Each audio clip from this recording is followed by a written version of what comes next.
Hey, how you doing? Sorry for being out for a couple days. Just uh, life, man. It's getting rough as usual. Getting back into the story. Talking about the cafe. Like the cafe, like I said, it was my first one. I mean, not the first big effort, but it was the first big effort alone. I guess you could say. There's so many big things. Like I said, Kimberly, the what do you call it? The fireplace. That was a monumental effort. But I mean, it did have three of us at least.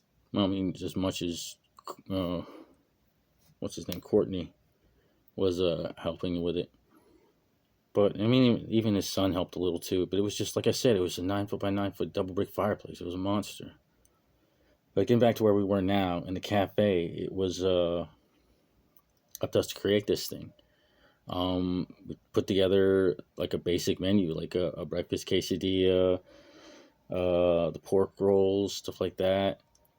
I think it was like about 8 to 12 items at first, and it covered one page, just the front of a page. And I mean, it was just rudimentary, basic menu. And I guess, like I said, sure have been fine if we weren't pushing for money. If we just wanted to have a cafe, it's fine. But it wasn't about just having a cafe. It was about having a cafe that made money. That's a different story, you know. You could settle with a basic ass menu if you just want to have food available. That's not what he wanted, and he didn't appreciate that at first. He didn't appreciate that at all the whole time. That's why I didn't appreciate my work and what I was doing. And like I said, as I explain it, tell me I'm wrong. Tell me where I'm wrong in what I do. But as for the cafe goes, we had to get to Ken first. Because before that, like I said, it was just coffee. We had like espressos, cappuccinos, lattes. And I made a berry, what do you call it? A cocoa berry drink, which was actually pretty successful. It was just as successful as any of the coffees. Uh, Berry delicious. Because like I said, I've always been very creative and very food oriented. I like, because it's not that I want to be a cook or anything like that. I just like to eat. So I like to, play with the foods that I eat. This gave me an opportunity to do that. But with the cafe and stuff, once we decided the idea for the menu, I had to talk to Ken. It's like, okay, what do you have versus what do we want?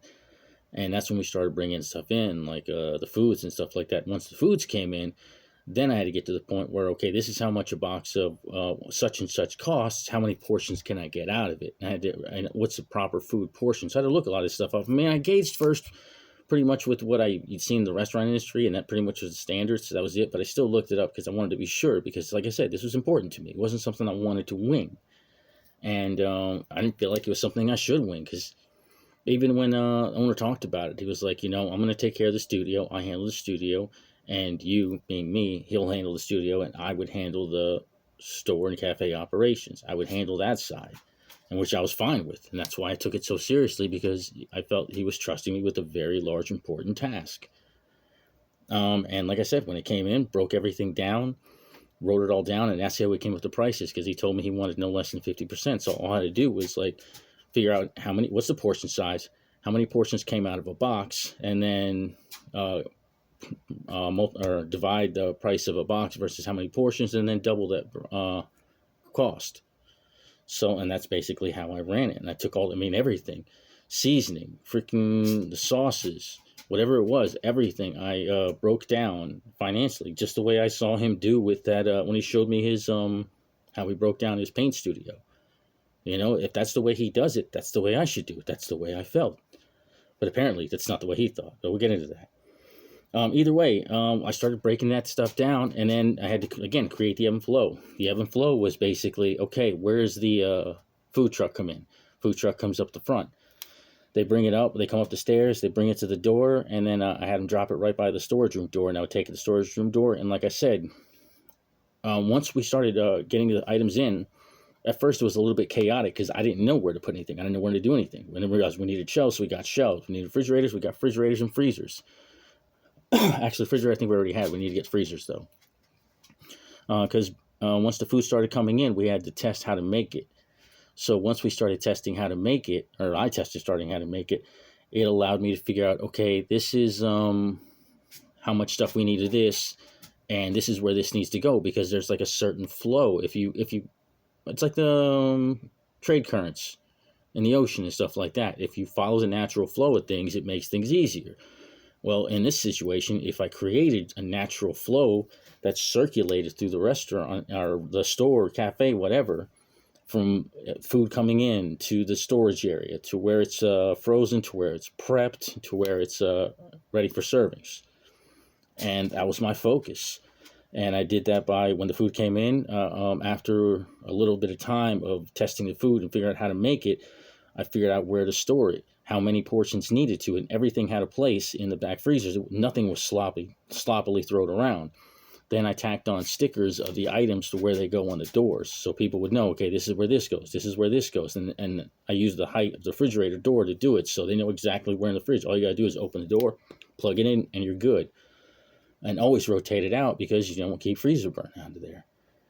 So like I said, these were things that I took very seriously. Once we pulled them out of the freezer, brought them into the cafe and ready for prep. And like I said, when food came in on Wednesdays, I prepped everything I could. If there was something that was able to prep, it would go into one of those little Amazon clear plastic bins in portion bags. So that way we would never be, because like I said, I treated this stuff like ammunition. If we run out, we're screwed. And then from there, we take the stuff from the frozen, bring it into the cafe, and the cafe has its own things because you have different kinds of ammunition. The pans, the oils, those are ammunitions. The toppings, too. Like, where do the toppings come from? So you have to prep those things. Like, I figured there had to be speed preps, like underneath the prep station where the all the food items were for the pizza and whatnot. And then even in the freezer, you keep a small backup pepperoni and sausage and a couple items down there. And this is still when the menu was very basic, like 8 to 12 items, It still involved all this stuff, which wasn't a lot, but it was enough. Because, again, it's like if you break down all these details, if you create all this ebb and flow within the cafe or working area, then it should just run like a machine. And I'll prove that that's true later. But once we got in there, it's like it was simple. At that point, it was just teaching the grots or the employees how to prep a plate. That was the hard part. Because it's easy, all of this stuff was easy as long as I didn't have to involve another human being.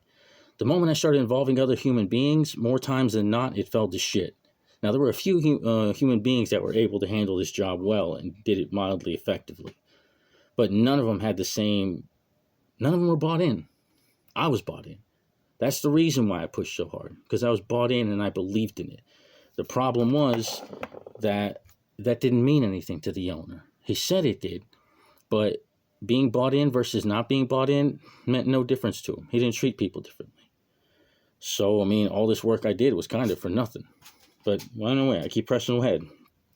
But as for the cafe, I'm sorry like I said, this is the hard part that's talking about, because every time I try to talk about this story, memories pop up and it pulls me in that direction, and I keep thinking about it. So, like I said, it's not an easy thing for me to discuss. Because still, even though it's been several months, this last June, May or June. Yeah, May 20th. Like I said, it's not been that long. Maybe few months. I don't know, whatever. 4, 5, 6 months. Anyways, back to the cafe. Creating the ebb and flow for like right in that area, that's like getting the pans. So we have the pan set up, the oil, the spray, so it can just be pop, put everything together, pull out of the freezer and break it out, because that's the whole name of the game. It's like, and this isn't me talking, this is the service industry and the restaurant and any kind of cooking world. It's all about seconds. It's about timing. You gotta, I'm not making the thing up about ebb and flow. It's the way kitchens work.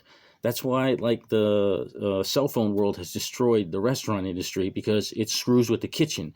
Because people fucking with their phones, it's kind of like back in the day, people taking smoke breaks, where they had to get up and break the cycle, because now you have to wait on that person because they're messing with the timing of the kitchen. People don't realize that when they go in there. There's a lot about timing, and when people screw that up, you're screwing up the kitchen. Anyways, I'm going to get back into it more. I feel like I'm hitting that 9-minute marker now. But thank you again for your time. I appreciate it. And like I said, I'm going to do my best to keep on telling stories as best I can. But this is the best you got. You guys have a great day. Thank you for your time. As always, I know it's valuable.